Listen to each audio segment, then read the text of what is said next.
Om Shanti 7 day Rajyoga meditation course में day 7। कल day 6 में हमने देखा कि जो हिंसक युद्ध दिखाया है वो हिंसक युद्ध नहीं है, वो अहिंसक युद्ध है। वो संस्कार परिवर्तन करने का युद्ध है, वो लड़ाई झगड़े की बात नहीं है। और फिर हमने देखा रावण कोई व्यक्ति नहीं है, रावण 5 विकार स्त्री के और 5 विकार पुरुष के हैं। तो अब जो अंदर के संस्कार हैं, रावण संस्कार हैं, उनको परिवर्तन करना है। अब हमें मनुष्य से देवता बनना है। जो सच्चा राजयोगी होगा, सच्चा ब्रह्मा कुमार कुमारी होगा, उसमें 4 बातें होंगी। Pillars of Rajyoga. वो क्या होगा? वो रोज़ रेगुलर स्टडी करेगा। रेगुलर स्टडी अभी 7 डे कोर्स कंप्लीट होने के बाद हमारा एडमिशन हो गया है। अब हमें रोज़ मुरली पढ़नी है। वो रेगुलर स्टडी है। मुरली क्या है? मुरली है सुप्रीम सोल ने आकर ब्रह्मा मुख से जो हमें ज्ञान सुनाया उसे मुरली बोलते हैं। और ये मुरली समझ में आ जाए, इसीलिए ये 7 डे कोर्स कराया जाता है ताकि मुरली समझ में आ जाए। तो वो रेगुलर स्टडी करेगा, पहला स्तंभ है। दूसरा, वो शुद्ध अन्न खाएगा। शुद्ध अन्न मतलब परमात्मा की याद में बना हुआ भोजन परमात्मा की याद में खाएगा। तीसरा है, उसमें आपको दैवी गुण दिखाई देंगे। हर्षित मुख दिखाई देगा, उसमें आपको अंतर्मुखता दिखाई देगी, सहनशीलता दिखाई देगी, उसमें पवित्रता दिखाई देगी। चौथा है, वो ब्रह्मचर्य का पालन करता होगा। तो ये पिलर्स हैं राजयोग के। तो हमें ये सच्चा राजयोगी बनना है, सच्चा इन चारों पिलर्स को मजबूत करना है। अब हम जब सोल को कनेक्ट करते हैं सुप्रीम सोल में तो एनर्जी कैसे आती है? एनर्जी सेम वैसे ही आती है जैसे अभी हम देखते हैं टीवी में वीडियो कैसे आती है सैटेलाइट से, और वो वीडियो हमें टीवी में दिखाई देती है। तो क्या हुआ? उसके साथ सिर्फ कनेक्शन एस्टेब्लिश किया है उस डिश एंटीना का, उस सैटेलाइट से, और हमारे पास डेटा आ जाता है। वैसे ही मोबाइल से जब हम दूसरे को कॉल करने के लिए क्या होता है, उसका नंबर डायल करते हैं, वो क्या है, उससे कनेक्शन एस्टेब्लिश करते हैं और हमारी उससे बात हो जाती है। सेम वैसे ही जब हम अपने को सोल समझेंगे और सुप्रीम सोल के साथ कनेक्शन एस्टेब्लिश करेंगे सोल समझ के, तो हमारे अंदर एनर्जी आनी शुरू हो जाएगी। हमारा कनेक्शन सही से लग रहा है कि नहीं लग रहा है, ये कैसे पता लगेगा?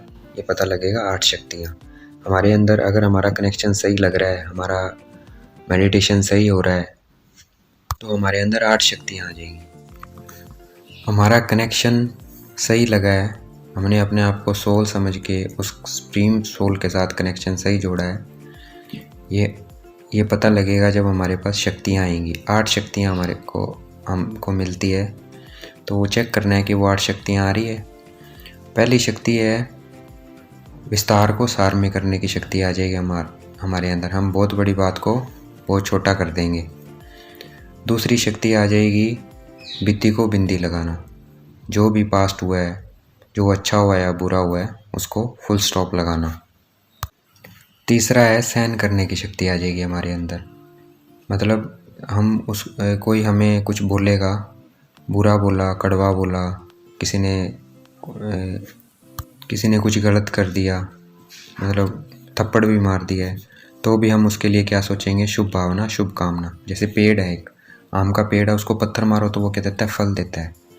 तो वैसे ही हमें अगर कोई कुछ कहेगा तो हम उसको क्या देंगे? उसके लिए अच्छी भावना रखेंगे, शुभ भावना, शुभ कामना। जिससे क्या होगा कि वो आने वाले समय में वो आत्मा भी परिवर्तन हो जाएगी। तो ये शक्ति हमारे अंदर आ जाएगी। वो आत्मा भी, आगे वाली आत्मा जो बुरा करती थी, बुरा बोलती थी, वो भी परिवर्तन हो जाएगी। चौथी शक्ति आ जाएगी समाने की शक्ति। कुछ भी हमने बुरा देखा या सुना, उसको आगे फॉरवर्ड नहीं करेंगे, उसको समा लेंगे। हम कौन सी बातें फॉरवर्ड करेंगे? जो अच्छी है। किसी के बारे में चुगली सुनी या कुछ ऐसा सुना, उसको फैलाएंगे नहीं, उसको समा लेंगे। ये आ जाएगी हमारे अंदर शक्ति। तो ये क्या है? समाने की शक्ति। उसके बाद 5वीं शक्ति आ जाएगी परखने की शक्ति। हम बहुत जल्दी से हर बात को, हर वस्तु को परख लेंगे और उसके हिसाब से उसके साथ डील करेंगे। छठी शक्ति आ जाएगी निर्णय करने की शक्ति। हमारी डिसीजन मेकिंग पावर एक्यूरेट और फास्ट हो जाएगी। 7th है सामना करने की शक्ति। कैसी भी परिस्थिति आ जाए, कुछ भी हो जाए लाइफ के अंदर, लेकिन हम उसको बहुत अच्छे से उसका सामना करेंगे, उसको फेस करेंगे, डरेंगे नहीं, घबराएंगे नहीं, बिल्कुल निर्भय होकर उसका सामना करेंगे उस सिचुएशन का। 8वां है सहयोग देने की शक्ति आ जाएगी। हम दूसरों को भी सहयोग देंगे, उनको भाई वो भी अपने विकारों से मुक्त हो, अपने बुरे संस्कारों से मुक्त हो और अच्छे संस्कार धारण करें, हम उनको सपोर्ट करेंगे। ये 8 शक्तियाँ अगर आ रही है तो समझ लेना हमने अपने को सोल समझ के उस सुप्रीम सोल के साथ अपना कनेक्शन अच्छे से रखा है, अच्छे से जुड़ा हुआ है और परिवर्तन हो रहा है। फिर इस शक्ति से क्या होगा, क्योंकि सब में क्या है, हमारी एनर्जी सोल की सेव हो रही है और कनेक्शन जोड़ रहे हैं तो एनर्जी बढ़ती जा रही है, जिससे क्या होगा, क्या फ़ायदा होगा, हमारे जो संस्कार हैं वो परिवर्तन हो जाएंगे। जो हमारे बुरे संस्कार हैं, जो हमारा अहंकार है, वो ज्ञान में परिवर्तन हो जाएगा। जो हमारा क्रोध है वो हमारा किस में परिवर्तन हो जाएगा, धीरज में, हमारे अंदर पेशेंस आ जाएंगे। और जो अटैचमेंट है, मोह है, वो हमारा परिवर्तन हो जाएगा ट्रूथफुल लिविंग में। और जो हमारा लस्ट है, काम वासना है, वो किस में परिवर्तन हो जाएगी, वो ह्यूमिलिटी में परिवर्तन हो जाएगी, नम्रता में परिवर्तन हो जाएगी। और जो हमारा ग्रीड है, लालच है, वो संतुष्टता में परिवर्तन हो जाएगा, कंटेंटमेंट में परिवर्तन हो जाएगा।